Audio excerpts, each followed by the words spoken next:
Guys, आज के video में हम बेंजामिन ग्राहम की बुक द इंटेलिजेंट इन्वेस्टर इस बुक के 4 लेसन सीखेंगे। 4 लेसन को सीखने के बाद आप एक अच्छा स्टॉक ढूंढना सीख जाओगे। आप अपने इमोशंस कंट्रोल करना सीख जाओगे। बेंजामिन ग्राहम अपने टाइम के सबसे सक्सेसफुल इन्वेस्टर्स थे। उन्होंने ही वैल्यू इन्वेस्टिंग की प्रिंसिपल की खोज की थी।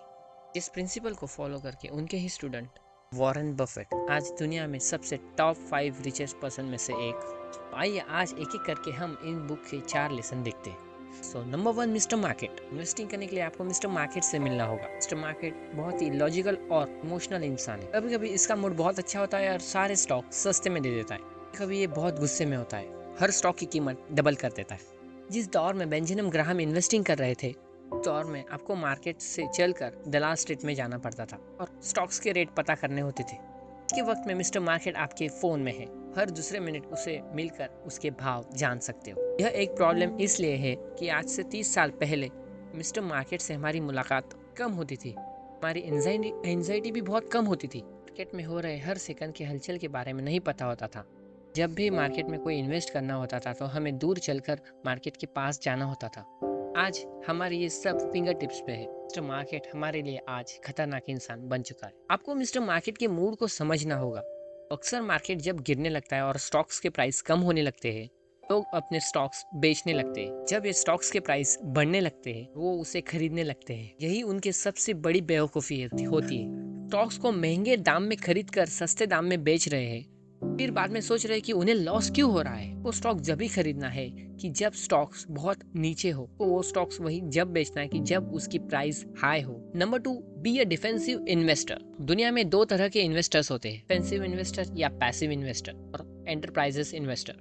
डिफेंसिव इन्वेस्टर वो लोग होते हैं उनके पास मार्केट को मूड समझने का टाइम नहीं है। लोग एक बार अच्छे स्टॉक्स खरीदते हैं और लॉन्ग टर्म के लिए अपने पोर्टफोलियो में होल्ड करते हैं। अपने रिस्क को कम करने के लिए अलग अलग पोर्टफोलियो में डाइवर्सिफाई करते हैं। तरह वो अपने पैसा 50% स्टॉक में, 50% बॉन्ड्स में लगाते हैं और उसे हर साल बैलेंस करते रहते हैं। फॉर एग्जाम्पल, मान लो अगर आपने 10,000 रुपए स्टॉक्स में और 10,000 रुपए बॉन्ड्स में लगाए, साल के एंड में आपको स्टॉक से अच्छा प्रॉफिट हुआ, बॉन्ड्स में थोड़ा सा लॉस हुआ। आपके स्टॉक्स की कीमत 11,000 हो गई, बॉन्ड्स की कीमत 9,000 रुपए।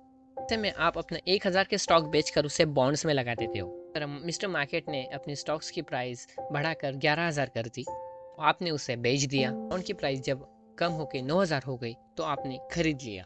कम प्राइस में एसेट्स खरीद कर उसे हाई प्राइस पर बेच रहे हो, जिससे आपको लॉन्ग टर्म में प्रॉफिट ही होना है। लोग यही सिंपल काम उल्टा करते हैं। प्राइसेस कम होती है, वो डर कर अपने स्टॉक्स बेच देते हैं। जब उनकी प्राइसेस इंक्रीज होने लगती है, लालच में आकर उसे खरीद लेते हैं, क्योंकि ये और ऊपर जाएगा इसी होप में। आपको मार्केट से उल्टा चलना है। Be greedy when others are fearful, be fearful when others are greedy. इसी तरह आप लॉन्ग टर्म में एक सक्सेसफुल डिफेंसिव इन्वेस्टर बन पाओगे। दूसरी तरह एंटरप्राइजेस के इन्वेस्टर के पास ही मार्केट को समझने का मूड कैसा है वो देखते हैं।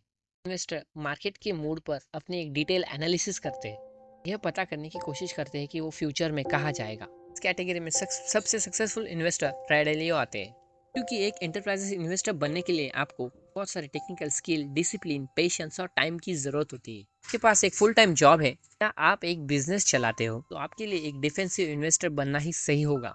Number 3, how to choose good stocks. चलिए अब हम ऐसे प्रिंसिपल्स को जानते हैं जिनकी मदद से आप अच्छे स्टॉक्स कैसे ढूंढ सकते हैं, कैसे आप अपने रिस्क को मिनिमाइज कर सकते हो और प्रॉफिट को इंक्रीज कर सकते हो। डाइवर्सिफाई।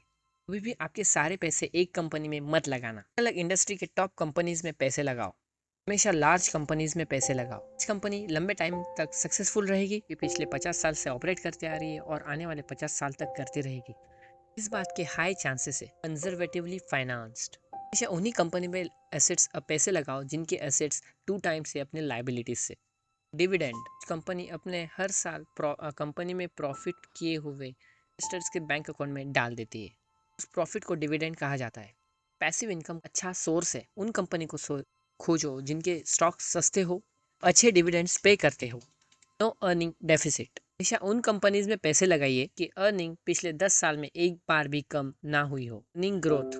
उन कंपनीज में पैसे लगाओ जिनकी ग्रोथ 10 साल में 33% ग्रोथ हुई हो। कोई कंपनी हर साल अपने 2.2% से ग्रोथ हो रही हो, भी एक अच्छी कंपनी मानी जाती। Cheap stocks. स्टॉक्स की प्राइस कभी भी कंपनी के नेट एसेट्स वैल्यू से 1.5 गुना ज्यादा नहीं होनी चाहिए। आप अच्छी कंपनी के स्टॉक्स तभी लो जब उनकी प्राइस उनके नेट एसेट से 1.5 गुना कम हो। चीप अर्निंग्स भी उन स्टॉक्स को मत लो जिनका पीई रेशियो 15 से ज्यादा हो। बस वो मार्जिन ऑफ एरर। इंजीनियर 100 लोगों को बैठने के लिए एक एरोप्लेन डिजाइन करते तो सिर्फ 100 लोगों के लिए डिजाइन नहीं करते, 133 लोगों के लिए डिजाइन करते। स्ट्रॉन्गर्स मटेरियल और स्प्रिंग्स का यूज करते, उस प्लेन में 33 लोग आराम से चढ़ सके। वो इसलिए ऐसा क्यों करते? क्योंकि रियल लाइफ में ऐसा होने के चांसेस, गलत होने के चांसेस बहुत ज्यादा होते। तो अगर ये एज्यूम करके चले 33% रॉन्ग है, के हिसाब से वो अपने प्लेन को 33% स्ट्रॉन्ग बनाएंगे।